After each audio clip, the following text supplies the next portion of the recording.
नमस्कार विद्यार्थी मित्रांनो, स्वागत आहे परत एकदा तुमचं माझ्या यूट्यूब चॅनलमध्ये. मित्रांनो, एक महत्त्वाची अपडेट घेऊन आलो आहे. लातूर जे झडपीमध्ये पदभरती झाली होती, तर लातूर झडपी अंतर्गत ची इलिजिबल लिस्ट आलेली आहे. तर ही खूप मोठी भरती होती जी कॉन्ट्रॅक्ट बेसवर होती. त्यामधली जी इलिजिबल लिस्ट आणि नॉन इलिजिबल लिस्ट आलेली आहे.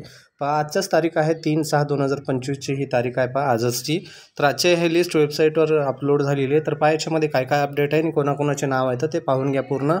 तुम्ही पूर्ण नाव पाहिलं तरच तुमचं याच्यामध्ये इलिजिबल झालेलं आहे का नाही तोपर्यंत तुम्हाला कळणार नाही. त्यासाठी व्हिडिओ पूर्ण पाहायला विसरू नका आणि स्किप नका करू. त्यानंतर चॅनल नवीन असेल तर सबस्क्राईब करा, आवडलं तर लाईक पण करायला विसरू नका. तर पहा, आक्षेप नोंदणीकरिता मुदतवाढ सूचना राष्ट्रीय आरोग्य अभियानांतर्गत जिल्हा एकात्मिक बाल कुटुंब कल्याण सोसायटी आरोग्य विभाग जिल्हा परिषद लातूरमध्ये विविध कंत्राटी पदभरती जी झालेली आहे त्यामध्ये उमेदवारांना एक सूचना आहे.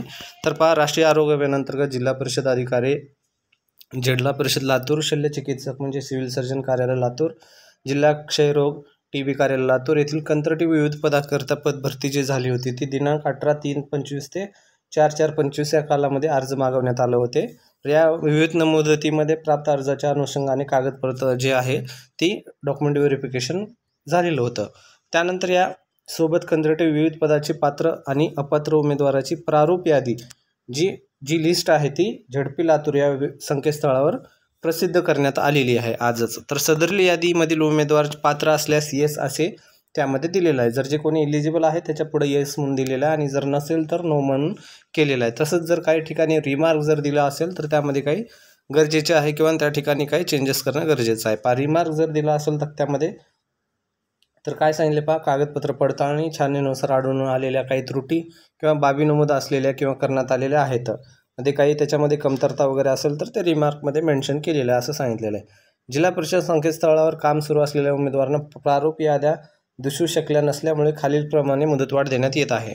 तर पहा, उमेदवारांना आक्षेप त्रुटी असल्यास उमेदवारांनी दिनांक 3/6 पासून, जर काही तुम्हाला त्रुटी असेल तर 3/6 आजपासून 9/6 पर्यंत म्हणजे आजपासून 9 तारखेपर्यंत कार्यवेळामध्ये उमेदवारांनी अर्ज सादर केलेल्या कार्यालयात जिल्हा परिषद लातूर, शल्य चिकित्सक लातूर व क्षयरोग अधिकारी विभाग लातूर येथे त्रुटीची पूर्तता करणे आवश्यक आहे. आता याच्यामध्ये जे रिमार्कमध्ये काय विचारलेलं आहे की तुम्हाला हे डॉक्युमेंट कमी आहे, तुम्ही स्लिप नाही दिली वगैरे, तर ह्या डॉक्युमेंट जे आहेत तुम्हाला हे 9 तारखेपर्यंत तुम्हाला हे झडपी लातूरमध्ये सबमिट करायचं आहे. ठीक आहे, तर त्यासाठी तुम्हाला एवढा वेळ दिलेला आहे. या वेळेमध्ये तुम्हाला हे डॉक्युमेंट सगळे पूर्ण सबमिट करायचं आहे मित्रांनो. त्यानंतर विद्यार्थी मित्रांनो, पुढचा एक महत्त्वाचा पॉईंट, दिनांक 9/6/2025 रोजी कार्यालयीन वेळानंतर प्राप्त होणारे म्हणजे एकदा तर हे टाईम झाल्यानंतर त्यावेळेस कुठल्याही प्रकारचे आक्षेप स्वीकारले नाही जाणार नाही. त्यानंतर ऑब्जेक्शन जे कोणी घेईल पण त्यांचं ऑब्जेक्शन त्यानंतर ॲक्सेप्ट केलं जाणार नाही. तुम्हाला 9 तारखेपर्यंत जे काही ऑब्जेक्शन घ्यायचं आहे ते ऑब्जेक्शन 9 पर्यंतच तुम्ही घेऊ शकता. ठीक आहे. त्यानंतर नोट जे आहे, सदरची यादी ही तात्पुरती असल्याने यातील पात्र अपात्रामध्ये अंतिम आक्षेप कागदपत्राच्या पडताळणीनंतर अंतिम यादी बदल दिसू शकते. त्याच्यामध्ये काही रिमार्क वगैरे आहे तर जर ते डॉक्युमेंट सबमिट नाही केले काही विद्यार्थ्यांनी तर मग त्यांची नाव अपात्र वगैरे होऊ शकतात. तर त्यासाठी याच्यामध्ये परत चेंजेस काही होऊ शकतात असं यांनी सांगितलेलं आहे.